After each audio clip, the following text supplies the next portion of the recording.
పాడి పంటల ఛానల్ చూసిన రైతు సోదరులకు నమస్కారము. నా పేరు doctor CHS Kishore Kumar, senior scientist and head ఉద్యాన పరిశోధన స్థానం మహానంది, డాక్టర్ వైఎస్ఆర్ ఉద్యాన విశ్వవిద్యాలయం. ఈనాటి కార్యక్రమం ఉద్యాన పంటల్లో నులిపురుగుల యొక్క యాజమాన్య పద్ధతులు. మనకి నులిపురుగులు ఉనికి తెలిసిన తర్వాత దాని యొక్క యాజమాన్యం తెలుసుకోవడం కూడా చాలా ముఖ్యము.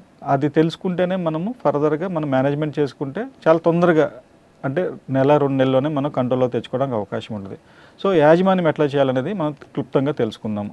జనరల్గా యాజమాన్య పద్ధతులు మనం ఒకదాంతో, అంటే ఒక కెమికల్ వేస్తేనో లేకపోతే ఒక మేనేజ్మెంట్ ప్రాక్టీస్ చేస్తానో అది వర్కౌట్ అవుతుంది అనుకోవటము తప్పది. ఎందుకంటే దాన్ని నిర్మూలించాలంటే మొత్తము పూర్తిగా అన్ని విధాలుగా కూడా కల్చరల్, కెమికల్, బయలాజికల్ మెథడ్స్తో చేస్తేనే అది కంట్రోల్లోకి వస్తుంది. ఇంకోటి ఏంటంటే ఈ నులిపురులు కనుక ఒక్కసారి మీరు ఎప్పుడైతే మొక్క భాగంలోకి వచ్చి లేకపోతే ఆ ఉన్న ఏరియాలో కానీ ఎంటర్ అయితే కనుక చాలా కష్టము దాన్ని రిమూవ్ చేయటము. సో అందుకనే మీరు ఇంటిగ్రేటెడ్ అంటాం, అంటే అన్ని కలుపుకుని మనం ఒక యాజమాన్య పద్ధతులు చేసుకోవాలి. ప్రతి రైతు సోదరులు కూడా ఇది గ్రహించాలన్నమాట. ఫస్ట్ ఏంటంటే ముందు భూమిని బాగా లోతుగా దున్నాలి. ఎందుకంటే కొన్ని రకాలైన నులిపురుగులు దాని యొక్క గుడ్డు దశలో ఉన్నప్పుడు బయటే ఉంటుంది. గుడ్డు మళ్ళీ బయటకు నుంచి వచ్చిన తర్వాత మీకు చెప్పినట్టు J1 వరకు గుడ్లోనే ఉంటుంది, J2 వచ్చేసరికి బయటకు వస్తుంది. కాబట్టి రానీకుండానే మనము ఆ గుడ్డుని మనం పగలగొట్టేయాలి. ఎట్లా పగలగొడతామంటే లోతుగా దుక్కు చేసి ఎక్స్పోజ్ చేయాలి సన్నకి. మీకు ఇందాక చెప్పినట్టు దాని యొక్క జీవిత చరిత్ర మీకు తెలుసు కాబట్టి దానికి ఎప్పుడైతే దానికి హై టెంపరేచర్స్ ఉంటాయో ఆటోమేటిక్గా దానికి మాయిశ్చర్ లేకపోతే కనుక గుడ్డు డెస్కేట్ అయిపోద్ది, అంటే ఏంటంటే ఎండిపోతుంది. సో ఎండిపోయినప్పుడు మనం మ్యాక్సిమం లోడ్ వరకు తగ్గించడానికి అవకాశం ఉంటుంది. సో అందుకని మీరు ఎప్పుడైనా సరే చేసేటప్పుడు రైతు సోదరులు తొలకరి పంట, అంటే ఫస్ట్ పంటకి వెళ్ళక ముందు అట్లీస్ట్ ఒక నెల అయినా సరే లేకపోతే ఒక 2 months వరకు అయినా సరే బాగా లోతుగా దుక్కి చేసి 2-3 సార్లు దుక్కి చేసి సన్నకి ఎక్స్పోజ్ చేయండి. సన్నకి ఎక్స్పోజ్ చేస్తే ఏమవుతుందంటే ఆ గుడ్డు కంపల్సరీగా మీకు డెస్కేట్ అయిపోయి ఎండిపోయి ఫర్దర్గా లైఫ్ లేకుండా చేస్తాయన్నమాట. నెక్స్ట్ అంతర పంటలు, ఉద్యాన పంటల్లో నులిపురుగులు ఉన్నట్టు కనుక మీరు గ్రహించినట్టయితే కనుక మీరు ఇమ్మీడియట్గా ఏం చేస్తారంటే ఆ మొక్క చుట్టూ కూడా మ్యారీగోల్డ్ కానీ, అంటే బంతి కానీ, లేకపోతే జనుము కానీ, లేకపోతే క్యాబేజ్ ఆకులు కానీ ఇవి మీరు వేసుకుంటే కనుక దాని యొక్క రెసిడ్యూస్ ఎనాలిసిస్ చూసుకుంటే మనకి ఈ నులిపురుగుల యొక్క ఉధృతిని చాలా వరకు తగ్గించడం మనం గమనించడం జరిగింది.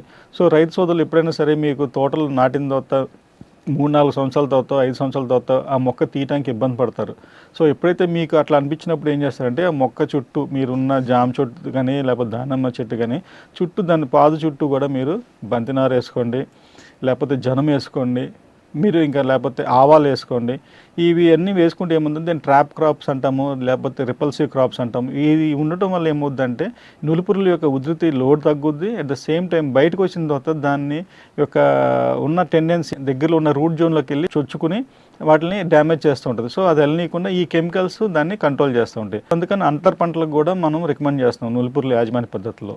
నెక్స్ట్ మీకు చెప్పినట్టు బయలాజికల్ మెథడ్స్. ఇప్పుడు ఆల్మోస్ట్ అన్నీ కూడా మీకు తెలుసు. ట్రైకోడర్మా, సూడోమోనాస్, పెస్లోమైసిస్ ఇవన్నీ కూడా మీకు బయలాజికల్ ఏజెంట్స్ అంటాము.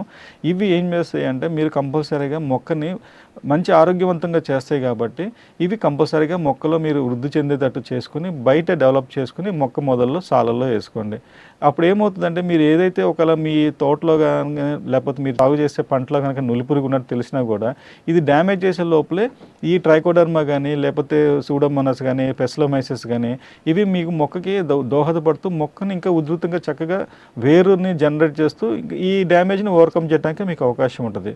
ఎస్పెషల్లీ పాలీహౌస్లకు వచ్చేసరికి మనకు తెలిసిందే రైతు సోదరులు చాలా వరకు ఈ పాలీహౌస్లో పండించే ఉద్యాన పంటలు, కూరగాయలు అవునాయండి లేకపోతే పూలు అవునాయండి, చాలా ఎక్కువగా ప్రాబ్లం ఉంది ఈ నులిపురుగులు. సో మీరు దయచేసి ఇట్లాంటి ప్రాబ్లం ఉన్నప్పుడు మాత్రం కంపల్సరీగా సాయిల్ సాలరైజేషన్ చేయాలి. అంటే కంపల్సరీగా అట్లీస్ట్ ఒక 1 month అయినా సరే మీరు పంటను తీసేసి ఫస్ట్ తడిగా పెట్టండి. లైట్ తడి ఉన్న తర్వాత మల్చింగ్ షీట్ పెట్టేసి ఎక్స్పోజ్ చేయండి. కంపల్సరీగా ఇది చేయటం వల్ల ఏమవుతుందంటే లోడ్ తగ్గిపోతుంది.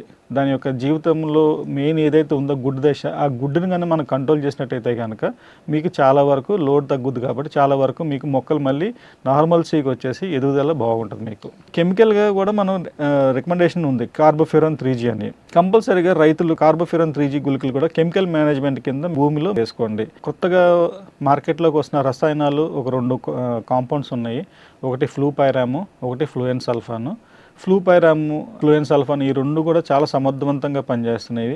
ఎప్పుడైతే రైతు సోదరులు కనుక ఈ నులిపురుగులు కానీ ఉనికిని గమనించడం జరిగినట్టయితే కనుక మీరు ఈ 2 కెమికల్స్ మీరు వాడుకోవచ్చు. ఇవి కెమికల్స్ యొక్క కాన్సన్ట్రేషను ఎట్లా వాడాలి ఏంటనేది అది మొక్కకి లేదా పంటకి డిఫరెన్స్ ఉంటుంది. కాబట్టి మీరు మా ఉద్యాన పరిశోధన స్థానం మహానంది వారిని సంప్రదించినట్టయితే కనుక మేము డెఫినెట్గా దాని కాన్సన్ట్రేషన్ ఎంత ఉండాలి, ఏ టైంలో వేయాలి, మనం పంట కోతకి ఎంత వరకు ముందు మనం ముందు చల్లుకోవచ్చు, ఏ టైం వరకు చల్లకూడదు, ఇవన్నీ డీటెయిల్స్ ఇస్తే డెఫినెట్గా మనం నెమటోడ్స్ని కంట్రోల్ చేయవచ్చు. యాజమాన్య పద్ధతుల్లో కంపల్సరీగా చేయాల్సింది ఏంటంటే కల్చరల్ ప్రాక్టీస్ ఒకటి ఏంటంటే లోతుగా దుక్కి దున్నటము, లేదా మల్చింగ్ చేయటము. మల్చింగ్ షీట్ వేసి కింద తడి పెట్టిన తర్వాత పైన మల్చింగ్ షీట్ వేస్తే ఆ వేడికి అది ఆ గుడ్డి యొక్క దాంట్లో ఉన్న యాక్టివ్గా ఉన్న స్టేజ్ మొత్తం చనిపోవటము, దానివల్ల తదనంతరం దాని యొక్క లైఫ్ సైకిల్ మనం తగ్గించడానికి అవకాశం ఉంటుంది.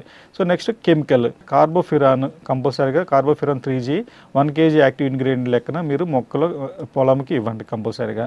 అదేవిధంగా మీకు లేటెస్ట్గా ఉన్న కెమికల్స్ ఫ్లూపైరామ్, ఫ్లూయెన్సాల్ఫాన్ ఈ 2 కెమికల్స్ చాలా మంచి కెమికల్స్. సో ఇది ఇవ్వటం వల్ల ఏమవుతుందంటే మనకి ఆ యొక్క ఉనికిని చాలా వరకు మనం తగ్గించగలుగుతాము. సో ఈనాటి కార్యక్రమంకి నాకు అవకాశం ఇచ్చిన పాడి పంటల ఛానల్ వారికి నా యొక్క మనస్ఫూర్తిగా కృతజ్ఞతలు తెలియజేసుకుంటున్నాను.